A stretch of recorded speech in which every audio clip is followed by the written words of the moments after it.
Kila siku tunatafuta njia ya kutafuta pesa.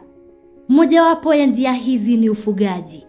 Na si ufugaji tu, bali ufugaji wa kuku na ng'ombe.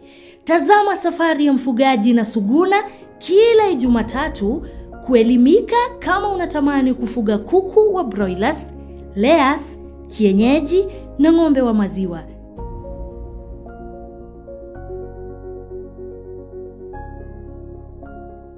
Jina yangu ni Ruth Mali kutoka Murang'a County, Kadhero Village. I'm a young farmer. Mimi ni mfungaji wa broilers kutoka kampuni ya Suguna. Tunaifanya kama familia na mama. Hakuna shida. Labda chakula yangu imeisha kabla sina pesa. Akimaliza chakula akanitisha. Nikimaliza nikamuitisha. Tukafanya sharing. Nilianzisha ufungaji 2024 ambapo nilianzisha na embacho 40 chicks. Nikaenda nikaongeza ikakuwa 100 after sales. Mpaka nikafikisha ina point kwenye nilianza kufunga 200. Ukifanya hivi kazi ya broilers lazima ufanye ukijua vile unafanya. Suguna chicks growth rate yake iko very fast compared na other chicks.